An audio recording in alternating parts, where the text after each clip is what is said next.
Alam pusong gihimo sa Task Force Davao sa pakig-alayon sa Davao City Police Office ug ubang security forces ang citywide community exercise kon COMEX gikan alas 4 sa hapon hangtod alas 7 sa gabi nitong Miyerkules, Agosto 9. Gihimo ang COMEX aron masukod ang awareness, responsiveness ug commitment sa komunidad sa mga Davaoenos sa Culture of Security campaign sa Davao City nga pag may nakita dapat magsalita, pangandam sab kini sa Kadayawan Festival.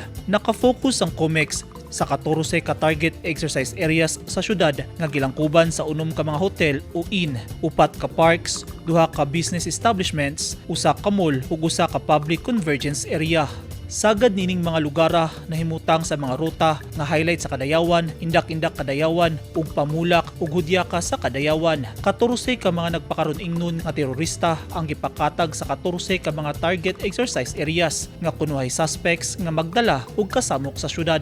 Atol sa aktibidad, na-report kunuhay sa mga concerned citizen ngadto sa mga otoridad ang tanang suspect. 4 katawag ang nadawat sa taga 911 mahitungod sa nabiyaan nga mga bagahe ug kadudahan nga mga tawo. Samtang ang nabilin nga mga suspect gireport sa mga vendors, street sweepers, mga empleyado sa hotel ug mga security guard. Sa pagtubag sa mga pwersa sa seguridad sa pagreport sa mga sibilyan ug sa wala maabtan nga bagahe, gikonsidera nga na-neutralized ang mga suspect. Nagpadayag sa iyang pagpasalamat si Task Force Davao Commander Darin Cumias sa mga personahe sa TF Davao ug DCPO sa seryosong aksyon sa COMEX. Apil sa gipasalamatan ni Colonel Cumia ang komunidad, hilabi na ang mga concerned citizens nga daling nakareport sa kadudahang mga tawo ug butang ngadto sa mga otoridad sa ilang tagsa-tagsa ka mga lugar.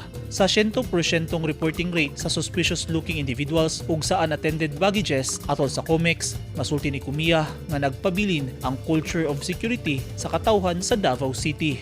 Eugene Hinutan, Newsline Philippines. Stay safe.